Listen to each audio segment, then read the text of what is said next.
السلام علیکم ناظرین، آپ دیکھ رہے ہیں دارالوحی انسٹیٹیوٹ میں ہوں محمد اویس کرسب سے۔ آج ہم پوچھیں گے کون سے خواب ہیں جو عورتوں کو آتے ہیں؟ جی سر۔ وعلیکم السلام ورحمۃ اللہ وبرکاتہ۔ الحمدللہ وحدہ والصلاۃ والسلام علی من لا نبی بعد، اما بعد، فاعوذ باللہ من الشیطان الرجیم، بسم اللہ الرحمن الرحیم۔ محمد اویس صاحب، عورتوں کو بہت زیادہ یا عورتوں کو جو خواب آتے ہیں اور خوابوں کی جو تفصیل ہے وہ انشاءاللہ تعالی میں یہاں ڈسکس کروں گا۔ عورتوں کو آنے والے خواب کون کون سے ہوتے ہیں؟ سب سے پہلے عورت خواب میں اپنا نوز چھوٹا دیکھے تو اس کی تعبیر اچھی نہیں ہوتی۔ اس کی تعبیر ہوتی ہے کہ مرتبہ اور مقام اس کا کم ہو جائے گا، اس کا عہدہ یا جس پوسٹ پر ہے یہ وہ اس سے نیچے آ جائے گی۔ خواب میں دیکھا ہے کہ نوز بالکل ہی نہیں ہے، گر گئی ہے، تو اس کی تعبیر یہ ہے کہ اس کا مرتبہ ختم ہو جائے گا، یہ اس کا جو مقام بنا ہوا تھا وہ گر جائے گا۔ خواب کے اندر عورت دیکھتی ہے کہ وہ بے ہوش ہو گئی ہے، تو اس کی تعبیر ہوتی ہے کہ اس کے جو کاروبار ہیں، کام کاج ہیں، جو بھی ہیں، اس میں اللہ دشواری پیدا کر دے گا، دشواریاں پیدا ہو جائیں گی۔ خواب کے اندر عورت دیکھتی ہے اندھیرا، بہت زیادہ اندھیرا پھیلا ہوا ہے، تو اس کی تعبیر ہوتی ہے کہ اس کے کاموں میں رکاوٹ پیدا ہو جائے گی۔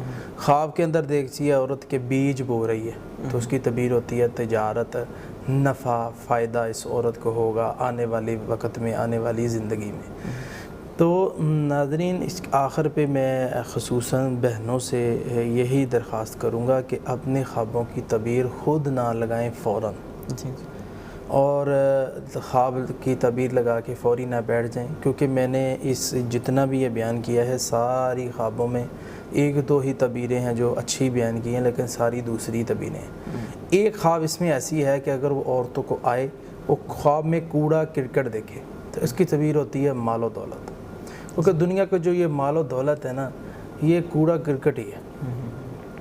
اس کو قرآن مجید نے یہ کہا ہے کہ انما اموالکم و اولادکم فتنہ، مال اور اولاد فتنہ ہے، اور جو دنیا کا مال ہے اسے متاع الغرور کہا گیا کہ یہ دھوکہ ہے، یہ اس کا کوئی فائدہ نہیں ہے، اور روز محشر یہی مال جو ہے یہ اللہ اس کو گنجا سانپ کر کے بندے کے پیچھے لگائے گا، کیونکہ یہ جو مال ہے اس نے اس کو جمع کیا، اس میں سے زکوٰۃ نہیں دیتا تھا، سونا تھا اس کے پاس، بڑا زیور تھا اس عورت کے پاس، یہ مال میں سے زکوٰۃ نہیں دیتی تھی، تو یہ گنجا صاحب اس کے پیچھے لگے گا اور اس کو ڈسے گا اور کہے گا ذق انا مالک و انا کنزک، چکھ میرا مزہ، میں تیرا مال ہوں، میں تیرا خزانہ ہوں۔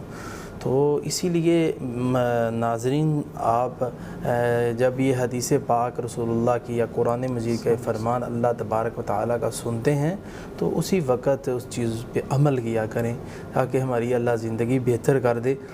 تو اس میں میں نے جو چیز بیان کیا کہ مال میں سے زکوٰۃ، جب زکوٰۃ کا ٹائم آ جائے تو آپ غریبوں، یتیموں کو، بے بس لوگوں کا خیال رکھیں، ان کو مال میں سے زکوٰۃ لازمی دیں۔ اگر آپ زکوٰۃ نہیں دیں گی تو قبر میں آپ سے پوچھا جائے گا، اور روز محشر اللہ آپ کو سخت عذاب دے گا۔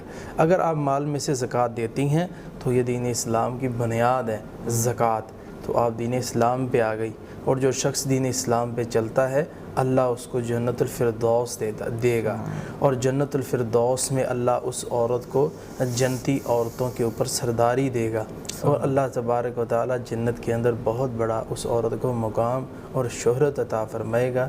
یہ جو میں نے خواب بیان کیے ہیں اس کی خود سے تعبیر نہ لگائیں، محبت سے تعبیر لے کے پھر اس کی لگانی چاہیے۔ بہت شکریہ جی۔ ناظرین، اگلے پروگرام میں پھر حاضر ہوں گے، ہمیں اجازت دیجیے، اللہ حافظ۔ قد صدقت الرؤيا إنا كذلك